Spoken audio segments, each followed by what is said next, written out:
अस्सलाम वालेकुम। Welcome to my new YouTube channel with a new topic. कल हमने जो टॉपिक पढ़ा था, पिछला जो हमारा टॉपिक था वो था एवरेज एटॉमिक मास, और आज हमारा जो न्यू टॉपिक है वो है केमिकल फार्मूला। सो केमिकल फार्मूला,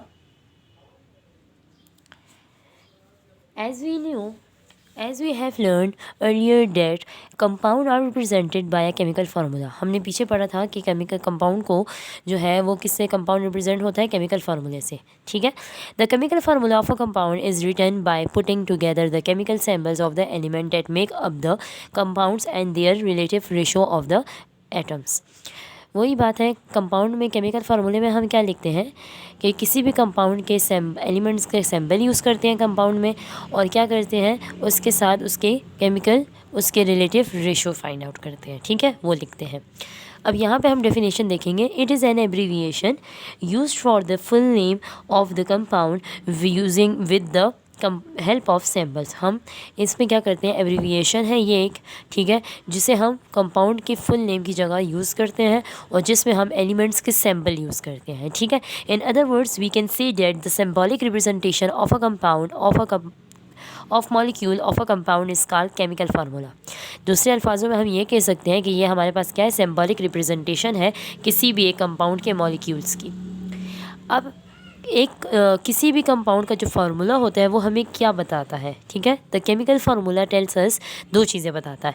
एक चीज़ बताता है the type of the compound atom, कि किस टाइप का एटम है, ठीक है, कंपाउंड में प्रेजेंट है।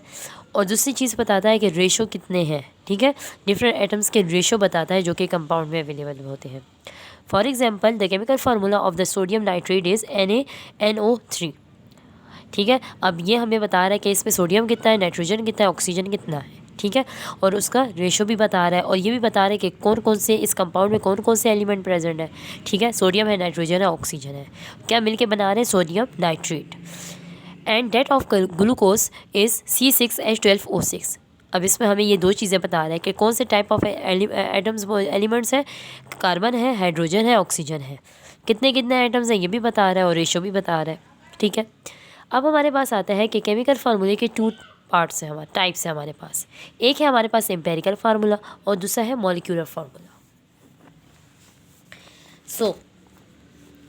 अब हम बात करते हैं एम्पेरिकल फार्मूले की।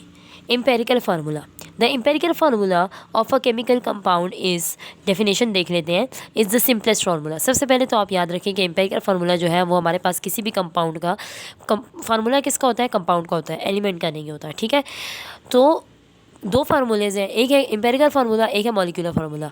ये जो होता है सिंपलेस्ट है, ये क्या है, एक्चुअल है। ठीक है, simplest formula which present in a compound, ठीक है, नहीं, which shows the smallest whole number ratio of the atom of the different element present in a compound। जितने भी एलिमेंट्स होते हैं कंपाउंड के जो कि प्रेजेंट होते हैं कंपाउंड में, उनका simplest smallest whole number ratio देता है हमें। ठीक है, it may not be the actual formula of the compound, ये एक्चुअल फार्मूला नहीं है। For example the actual formula of benzene is C6H6। अब बेंजीन का एक्चुअल फार्मूला क्या है, C6H6। ठीक है, और benzene has the simplest ratio of the, simplest ratio क्या है बेंजीन का, 1:1। तो एम्पेरिकल फार्मूला इसका क्या हुआ, CH। कैसे CH हुआ कि कार्बन भी C है और 6 है और हाइड्रोजन भी 6 है, तो एक 1:1 हमने करके इसको CH दे दिया। ये हमारे पास क्या है, एम्पेरिकल फार्मूला। इसके बाद अगर हम देखें कि एक्चुअल फार्मूला क्या है, तो किसी भी कंपाउंड का एक्चुअल फार्मूला ग्लूकोज का जो है वो क्या है, C6H12O6 है। ठीक है, लेकिन उसका सिंपलेस्ट रेशो क्या है, 1:2:1 कि कार्बन और ऑक्सीजन एक जैसे हैं तो उनको 1:1 दे दिया। ठीक है, और ये 6 के क्या है, डबल है, तो इसको 2 रेशो दे दिया। ठीक है, तो ये क्या है, CH2O। ये क्या बन गया हमारे पास, एम्पेरिकल फार्मूला ऑफ ग्लूकोज। इसके अलावा अगर हम देखें अब मॉलिक्यूलर फार्मूला, तो मॉलिक्यूलर फार्मूला का फर्स्ट पॉइंट हमारे पास ये था कि it is a actual number of, actual formula है। ठीक है, तो ये क्या करता है, शो करता है actual number of atoms of the different elements present in one molecule of that element compound. ठीक है, जैसे कि अब बेंजीन का C6H6 है, तो ये हमारे पास क्या है, molecular formula. Molecular formula of glucose क्या है, C6H12O6, लेकिन इसका हमने ऊपर एम्पेरिकल फार्मूला पढ़ा CH2O। ठीक है, क्योंकि कार्बन कार्बन 6 थे और हाइड्रोजन जो था वो 6 के डबल था, तो हमने यहाँ पे 2 लिख दिया। ठीक है, फिर उसके बाद है हमारे पास molecular formula is derive from the empirical formula of the following relation. हमारे पास मॉलिक्यूलर फार्मूला डिराइव होता है एम्पेरिकल फार्मूला से। ठीक है, जैसे कि molecular formula is equal to n bracket में एम्पेरिकल फार्मूला। एन हमारे पास कोई भी नंबर हो सकते हैं, जैसे 1 से लेकर एस सो ऑन तक। For example the molecular formula of benzene is, molecular formula benzene का है C6H12। ठीक है, अब एन क्या है, n is the case of 6, क्योंकि दोनों में क्या है 6 है। एम्पेरिकल फार्मूला क्या है CH है, दोनों को 6 तो C 6 के साथ में मल्टीप्लाई होगा और C6 जो है वो H के साथ भी मल्टीप्लाई होगा, तो C6H6 फार्मूला मॉलिक्यूलर फार्मूला जो है वो डिराइव हो गया है हमारे पास एम्पेरिकल फार्मूला से। ठीक है, यहाँ पे हमारे पास है the molecular formula may be the same और the multiple of the empirical formula. ठीक है, a few compound showing their empirical and molecular formula are in the table 1.7। अब 1.7 में हमारे पास कुछ एम्पेरिकल फार्मूला और मॉलिक्यूलर फार्मूला दिए गए हैं, ये देख लेते हैं।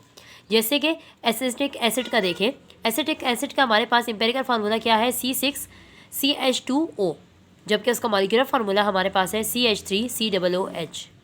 ठीक है, फिर उसके बाद हमारे पास है क्या है, हमारे पास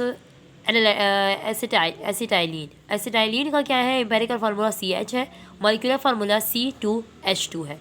ठीक है, दोनों इक्वल थे तो उनको जस्ट क्या ले लिया गया, CH ले लिया गया। अब बेंजीन देखें, बेंजीन में CH लिया क्यों, क्योंकि दोनों में C6 था और H भी 6 था, तो दोनों को इक्वल CH ले लिया गया था। ठीक है, ये टेबल है, ये आप लोग देख लीजिएगा। ठीक है, और एक दफ़ा लेक्चर को दोबारा से रिपीट कर लीजिएगा ताकि आप लोगों को अच्छी तरीके से समझ आ जाए। आज के लिए इतना ही लेक्चर काफ़ी है। उम्मीद है कि आप लोगों को समझ आई होगी। खुश रहें, आबाद रहें, अल्लाह हाफ़िज़।